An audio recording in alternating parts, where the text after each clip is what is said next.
Hello friends, welcome to BioVibes. Today's topic is meiosis. ये जो पूरी सेल साइकिल है इसके बारे में हम ऑलरेडी डिस्कस कर चुके हैं, जैसे कि ये इंटरफेज है और एम फेज। पूरे इंटरफेज की वीडियो हमारे यूट्यूब चैनल पे अपलोड है, आप चाहे तो देख सकते हैं। और ये जो एम फेज है, ये एम फेज में बेसिकली सेल का डिवीजन होता है, ठीक है। एम फेज जो कि सेल डिवीजन करता है, ये दो प्रोसेस में सेल डिवीजन करता है, एक तो माइटोसिस और मियोसिस। माइटोसिस के टाइप की सेल डिवीजन हमको सोमैटिक सेल में देखने को मिलता है। सोमैटिक सेल में माइटोसिस के प्रोसेस के थ्रू सेल डिवीजन होता है, और मियोसिस के प्रोसेस जर्म सेल में देखने को मिलता है। जर्म सेल में जो सेल डिवीजन होता है वो मियोसिस के प्रोसेस के थ्रू होता है। और एक इम्पोर्टेंट पॉइंट है कि माइटोसिस में एक सेल से हमारे दो सेल बनता है, और मियोसिस में एक सेल से हमको 4 सेल मिलता है। ये एक सेल डिवाइड होकर 4 सेल देता है। और माइटोसिस की जो डिवीजन है वो 2n क्रोमोजोम हमारा है। जब डिवाइड हो जाएगा, इधर भी 2n नंबर ऑफ क्रोमोजोम आएगा और इधर भी 2n नंबर क्रोमोजोम आएगा। बट मियोसिस में क्या होता है ना, यहाँ पे 2n नंबर ऑफ क्रोमोजोम है, जब डिवाइड हो जाएगा पर सेल में n नंबर ऑफ क्रोमोजोम आएगा। मतलब यहाँ पे हम देखें कि माइटोसिस में सेम अमाउंट ऑफ क्रोमोजोम आता है, तो इसे हम इक्वेशनल डिवीजन बोलते हैं, क्यों इक्वल अमाउंट ऑफ क्रोमोजोम आता है। और मियोसिस के केस में हम रिडक्शनल डिवीजन बोलते हैं, क्योंकि वहाँ पे रिडक्स हो जाता है, जो नंबर ऑफ क्रोमोजोम है वो हाफ होके एक एक क्रोमोजोम में आता है, ठीक है। ये है कुछ इंपॉर्टेंट पॉइंट। ये जो पूरी माइटोसिस की जो सेल साइकिल प्रोसेस है, ये ऑलरेडी हमारे चैनल में अपलोड है, आप चाहे तो इसकी जो पूरी प्रोसेस वहाँ पे जाके देख सकते हैं। आज हम मियोसिस की जो पूरी प्रोसेस है इसके बारे में फोकस करेंगे। चलिए देखते हैं। इंटरफेज को हम प्रिपेरेटरी फेज बोलते हैं, क्योंकि ये सेल का जो डिवीजन होता है उसके लिए वो प्रिपेयर होता है। यहाँ पे mainly G1 phase, S phase और G2 फेज होता है। एस फेज में हमारा फिर आता है हमारा एम फेज।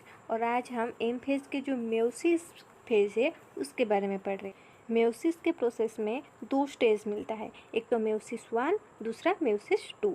तो मियोसिस 1 में पहले कार्योकाइनेसिस होगा, मतलब न्यूक्लियस का डिवीजन होगा, फिर जाके हमारा साइटोप्लाज्मा का डिवीजन होगा। तो मियोसिस में जो कैरियोकाइनेसिस होता है वो 4 स्टेज के थ्रू होता है। एक तो होता है prophase 1, metaphase 1, anaphase 1 and telophase 1। और ये जो प्रोफेज 1 है ये फिर से सब डिवाइड है 5 स्टेज में: leptotene, zygotene, pachytene, diplotene and diakinesis, ठीक है। फिर जहाँ पे मियोसिस 1 ख़त्म हो जाएगा, फिर वो मियोसिस 2 में आएगा। मियोसिस 2 में भी वैसे ही 4 स्टेज है: prophase 2, metaphase 2, anaphase 2 and telophase 2। फिर फाइनली ये टेलोफेज 2 के बाद हमको एक सेल से 4 सेल मिल जाएंगे। टेलो आप देख सकते हैं, मैं यहाँ पे एक ब्लैक मार्क लगा ली हूँ, क्योंकि मैं ये जो इमेज जिस बुक के सोर्स से लाई थी वो यहाँ पे इंटरफेज 2 लिखा था। मतलब ये बोल रहा था कि जब मियोसिस 1 कंप्लीट हो जाता है, मतलब टेलोफेज 1 ख़त्म हो जाता है, फिर एक सेल से 2 सेल बन जाता है। इसके बाद वो बोलता था कि फिर से और एक बार इंटरफेज आता है। फिर मियोसिस के स्टेज में हमारा फिर से इंटरफेज 2 नहीं आता। यही एक ही इंटरफेज में हमारा डीएनए रेप्लिकेशन हो गया। हमारा जो मेन पॉइंट था डीएनए डुप्लीकेट करना है, तो हमारा यहाँ पे ख़त्म हो गया है। तो यहाँ पे दूसरे हमारा डीएनए डुप्लीकेट नहीं करना, क्योंकि हमको 2n नंबर क्रोमोजोम से n नंबर ऑफ क्रोमोजोम चाहिए। हमको जितना भी क्रोमोजोम है उसका आधा नंबर चाहिए, ठीक है। तो फिर हमें फिर से क्यों डुप्लीकेट करेंगे ना क्रोमोजोम को, ठीक है।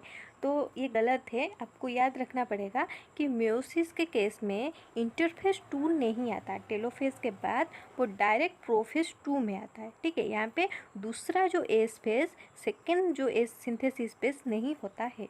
इंटरफेज ये फिजियोलॉजिकली मोस्ट एक्टिव फेज है, और इंटरफेज में डीएनए का रेप्लिकेट होता है, मतलब यहाँ पे डीएनए का अमाउंट डबल हो जाता है, ठीक है। डीएनए मियोसिस के डिवीजन में ये जो प्रोफेज है, जो कि कैरियोकाइनेसिस की फर्स्ट स्टेज है, प्रोफेज फिर से सब डिवाइडेड है 5 स्टेज में: leptotene, zygotene, pachytene, diplotene and diakinesis. तो हम पहले लिप्टोटीन के बारे में पढ़ते हैं।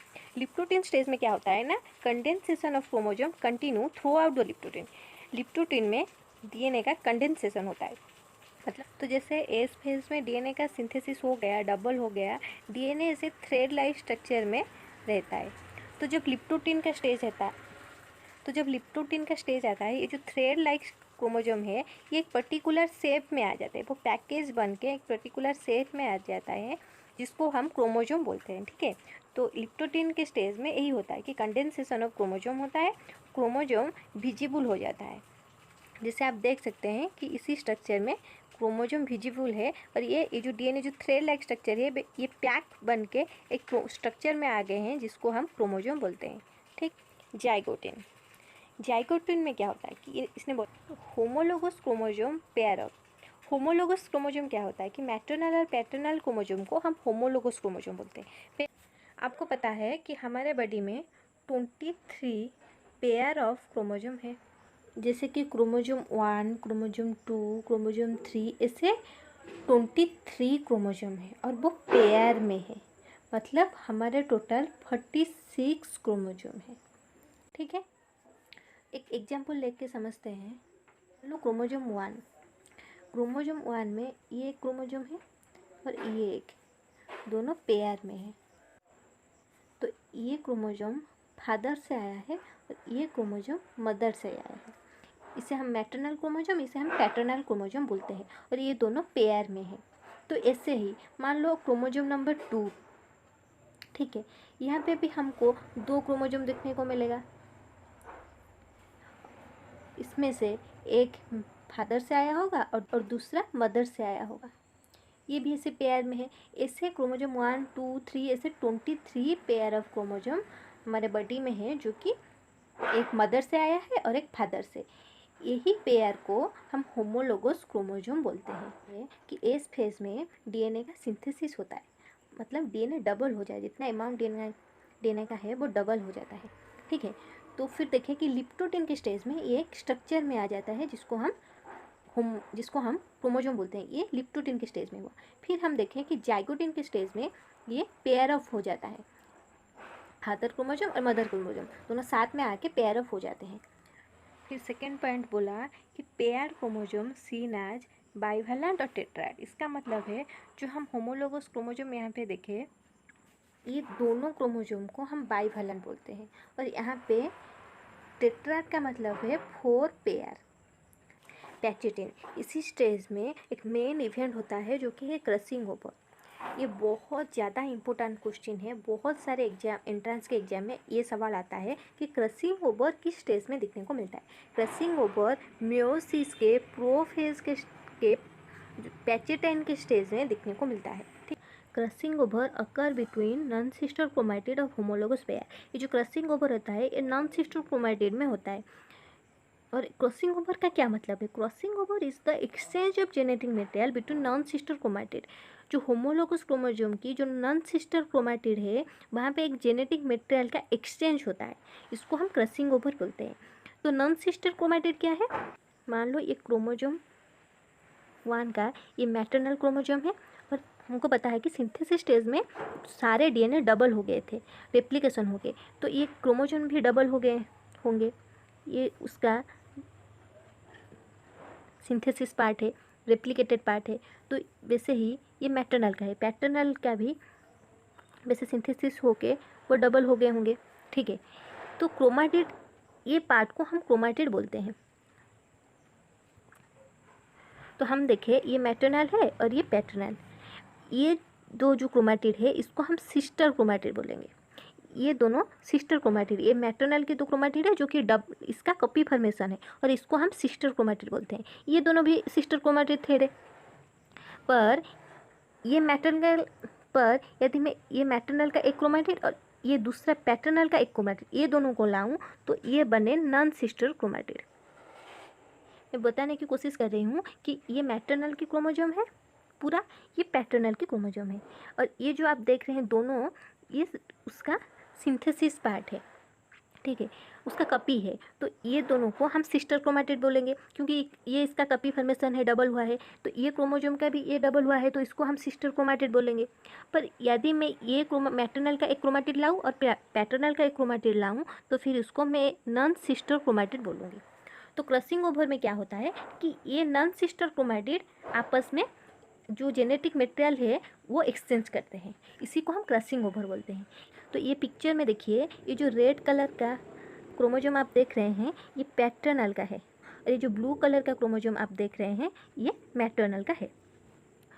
तो ये क्रोमोसोम है पैटर्नल का, और ये दूसरा पार्ट जो है वो इसका सिंथेसिस पार्ट है जो कि रेप्लिकेट हुआ है। ठीक है, वैसे ही दूसरे पार्ट में आप देख सकते हैं कि जो मैटरनल का जो ब्लू कलर क्रोमोसोम है वो भी 2 है, तो वो दोनों के अंदर एक्सचेंज ऑफ जेनेटिक मटेरियल हुआ है।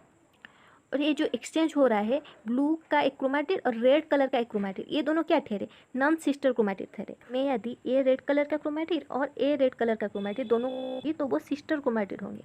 पर मैं ये जो एक्सचेंज किए हैं वो एक रेड कलर क्रोमैटिड और दूसरा ब्लू कलर क्रोमैटिड के अंदर एक्सचेंज हुआ है, तो ये दोनों को हम नॉन सिस्टर क्रोमैटिड बोलते हैं। तो ये क्रॉसिंग ओवर के पिक्चर्स है कि 2 नॉन सिस्टर क्रोमैटिड कैसे आपस में जेनेटिक मटेरियल का एक्सचेंज करते हैं। तो ये जो स्टेज है क्रॉसिंग ओवर का एक पैचेटेड स्टेज में हमको देखने को मिलता है। ठीक है, ये बहुत इंपॉर्टेंट क्वेश्चन है, आप याद रखेंगे कि crossing over non sister chromatid के अंदर होता है, सिस्टर क्रोमैटिड के माध्यम से नहीं होता। ठीक है, डिप्लोटिन के स्टेज में क्या होता है ना, डी सिनेप्सिस अकर। तो सिनेप्सिस के डेफिनेशन में आप देखें, जब होमोलोगस क्रोमोसोम एक साथ आसपास आ जाते हैं उसको हम सिनेप्सिस बोलते हैं।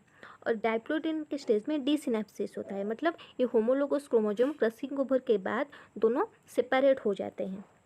ठीक है, homologous chromosome of the bivalent to separate from each other except at the site of crossing over. These form a egg-shaped like structure called chiasmata. तो ये बोल रहा है जब इस स्टेज में क्रॉसिंग ओवर हो गया फिर डिप्लोटिन के स्टेज में आके वो होमोलोगस क्रोमोसोम सेपरेट होने लगते हैं। तो सेपरेट तो हो जाएंगे पर कुछ ही साइड में वो क्रॉसिंग ओवर कर रहे होंगे, तो वहाँ पे एकदम से सेपरेट नहीं हुए होंगे। तो ये जो स्ट्रक्चर हमको फॉर्मेशन होगा वो एक एग शेप्ड स्ट्रक्चर में होगा, जिसे आप देख सकते हैं। तो इसी स्ट्रक्चर को हम काइस्माटा बोलते हैं। ठीक है, फिर chiasmata at the site of crossing over की एक साइट है। नेक्स्ट स्टेज है डाइकेनेसिस। यहाँ पे क्या होता है ना, टर्मिलाइजेशन ऑफ काइस्माटा। जो काइस्माटा फॉर्मेशन हुआ था, जो एक शेप्ड लाइक स्ट्रक्चर था जहाँ पे कुछ ही एरिया में हमें क्रॉसिंग ओवर दिखने को मिलता था, वो अब नहीं होगा। वो पूरा क्रॉसिंग ओवर का द एंड हो जाएगा, वो होमोलोगस क्रोमोसोम सेपरेट होने लगेंगे और काइस्माटा का फॉर्मेशन टर्मिलाइजेशन हो जाएगा और न्यूक्लियर एनवेलप डिसअपियर। फिर spindle fibres begins to form for separation of homologous chromosome. Spindle fibre का फॉर्मेशन स्टार्ट हो जाएगा क्योंकि आगे जाके हमें वो जो होमोलोगस क्रोमोसोम है वो उन्हें सेपरेट करना पड़ेगा, सेल डिवीजन में क्रोमोसोम को सेपरेट करना पड़ेगा, इसीलिए हमें स्पिंडल फाइबर की ज़रूरत है जो जिसका फॉर्मेशन डाइकेनेसिस स्टेज में स्टार्ट हो जाएगा। सेंट्रोल्स माइग्रेट टू पोल। तो डाइकेनेसिस के स्टेज में मेयोसिस 1 का जो प्रोफेज था वो यहाँ पे ख़त्म हो गया। इस वीडियो में हम मेयोसिस 1 के प्रोफेज 1 के बारे में पूरे डिस्कस किए। नेक्स्ट वीडियो में हम और भी जितने स्टेज रहे मेयोसिस 1 और मेयोसिस 2 के वो डिस्कस करेंगे। फिर मिलते हैं नेक्स्ट वीडियो में। Take care.